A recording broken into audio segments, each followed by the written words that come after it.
오늘 삼국시대 사랑과 전쟁은 왜구에 죽은 남편 서구로를 대신해 복수한 명원 부인입니다. 신라 초기의 명장 서구로. 서구로는 신라 초기 석씨 왕가의 귀족 장군으로 제10대 내의 이사금의 아들이자 제11대 조분 이사금의 큰사위였는데 기록이 모호한 신라 초기에서도 여러 전쟁에서 활약한 몇 안되는 명장입니다. 장인인 조분 이사금 시대의 대장군으로 경상도 지역 안쪽에 신라 주변 소국의 반란이나 고구려, 외의 침략을 방어해내며 맹활약했습니다. 아버지인 내 이사금의 재위기에 서구로는 태자였는데 209년 7월 가야가 한반도 남부 8개국 연합군의 공격을 받고 신라의 도움을 요청하자 출전해 연합군을 제압하고 포로 6천여 명을 탈환하는 맹활약을 펼쳤습니다. 이후 약 20년간 기록에 등장하지 않는데 230년 부왕 내에 이사금이 승하하자 왕위는 태자였던 서구로가 아니라 사위였던 조분 이사금에게 돌아갔습니다. 당시 신라는 벌유 이사금의 두 아들인 장남 석골정을 따르던 사람들과 차남 서김해를 따르던 사람들로 나눠졌는데 서구로로 대표되던 임혜계가 석조분으로 대표되던 골정계에게 밀렸던 것으로 보입니다. 석골정과 서김해가 벌유 이사금 시기 때 모두 태자에 올랐지만 왕위에 오르지 못하고 사망해 다음 왕위는 석골정의 장남 석조분에게 넘어갔어야 했지만 내 이사금의 어머니 내래 부인의 힘으로 성내애가 왕위에 올랐습니다. 물론 성내애는 백부인 석골정의 딸, 즉 석조분의 누이와 결혼해 석골정의 사위 신분이라는 것도 이용해 왕위에 오르게 된 것입니다.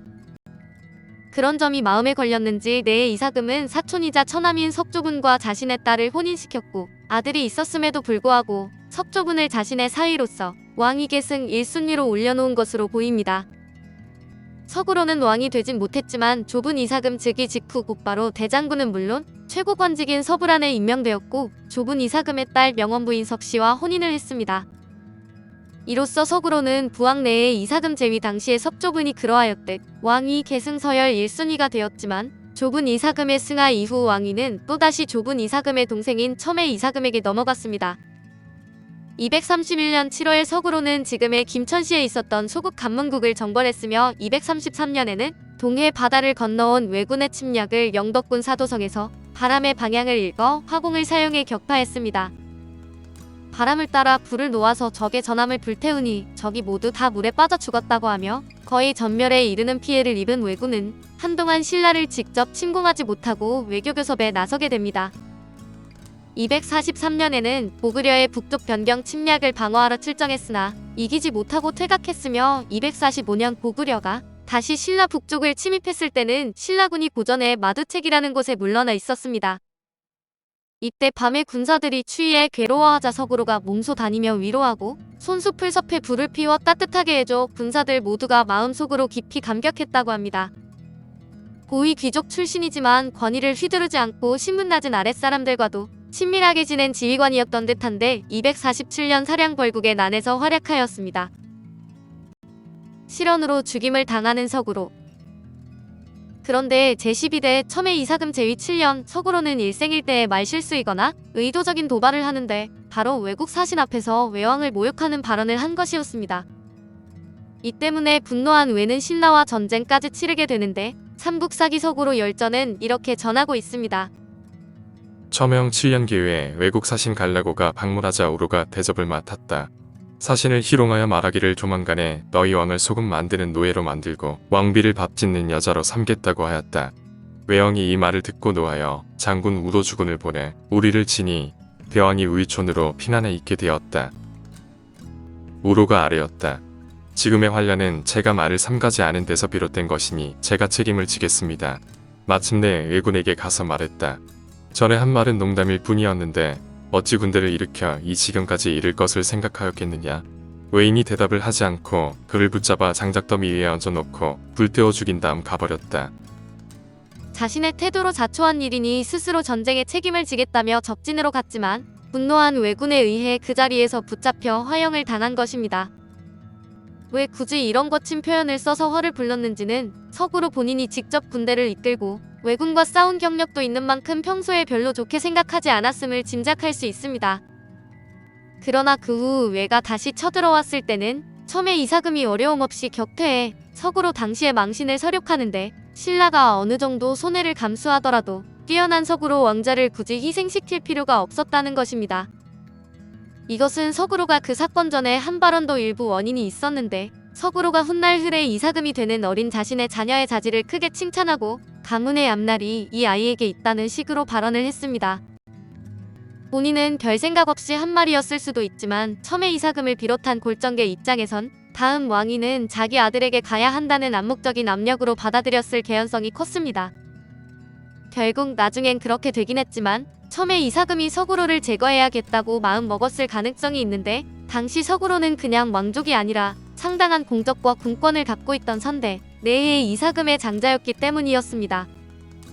이 서구로가 실언해서 왜군이 침략해오게 되자 별다른 지원을 해주지 않고 내가 알아서 해결하라는 식으로 압박했을 개연성이 다분한 것입니다. 원수를 갚는 명원 부인.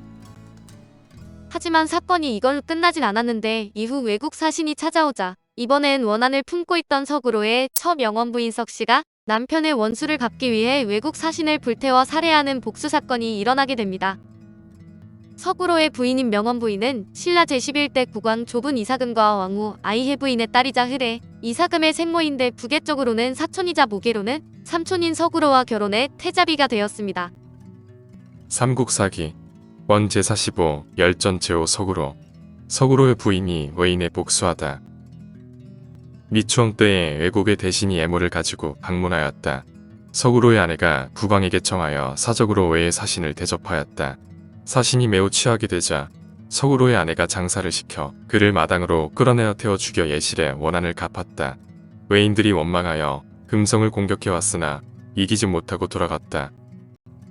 외국은 살해된 사신의 원수를 갚기 위해 다시 쳐들어왔으나 신라 측이 막아내서 결국 돌아가는데 일본 서기에도 서구로가 일본 측에 붙잡혀 살해당하고 그 부인이 남편의 원수를 갚는다는 큰 틀에서 비슷한 기록이 전해집니다. 일본 서기 권구 중해천황 섭정정기 9년 12월 14조. 또 일설의 전하기를 신라왕후 류조부리지간을 사로잡아 해변에 데리고 가서 왕의 무릎뼈를 빼고 돌 위에서 기게 하였다. 조금 있다가 목을 베어 모래 속에 묻었다. 그리고 한 사람을 머물게 하여 신라의 재상으로 삼고 돌아왔다. 그 후 신라왕의 처가 남편의 죽음을 묻은 곳을 몰라서 혼자 재상을 꿰일 생각을 하였다. 곧 재상을 유인하여 당신이 왕의 죽음을 묻은 곳을 가르쳐 준다면 반드시 후하게 보답하고 또 제가 당신의 아내가 되겠습니다라고 하였다. 이에 재상이 속이는 말을 믿고 죽음을 묻은 곳을 몰래 알려주었다. 그러자 왕의 처가 나라 사람들과 함께 의논하여 재상을 죽이고 또 왕의 죽음을 파내어 다른 곳에 장사 지냈다. 이때 재상의 죽음을 왕묘의 밑에 묻고 왕의 너를 들어 그 위에 얹고 높고 낮음의 순서는 진실로 이와 같아야 한다고 하였다. 이를 천황이 듣고 다시 매우 화가 나 크게 군대를 일으켜 신라를 멸망시키려고 하였다. 그래서 군선이 바다에 가득 차서 나아가니 이때 신라 사람들이 모두 두려워하며 어찌할 바를 몰랐다. 곧 서로 모여 함께 의논하여 왕의 처를 죽이고 사죄하였다고 전한다. 여기서 신라왕으로 나오는 우료조부리지간이 바로 우로를 가리킨 것으로 이해하고 있으며 일본 서기의 기록을 통해 외국에도 우로와 관련 전승이 전해졌음을 확인할 수 있습니다. 우류조부리지간에서 이름 부분에 해당하는 우류가 우로와 음운상 공통점이 크며 조부리지간은 신라 고유의 관등인 서부란의 음을 다른 글자로 표기한 것입니다. 여기서 신라왕이라고 한 이유는 당시에는 왕이 국가 수반뿐 아니라 귀족층들의 존칭으로도 쓰였기 때문이라는 의견이 지배적입니다. 그 예로 영일 랭수리비에서 간지층의 귀족들도 왕으로 칭하고 있는 걸 볼 수 있고 일본 서기와 신궁왕 후기 기록에 가필이 심하게 들어가 있어 외국에서 전공을 선전하려고 일부러 왕으로 높여 불렀을 가능성도 있습니다. 이후 그녀와 서구로 사이의 아들인 서크레가 신라의 국왕이 되었습니다. 오늘 삼국시대 사랑과 전쟁은 왜구의 죽은 남편 서구로를 대신해 복수한 명원 부인이었습니다.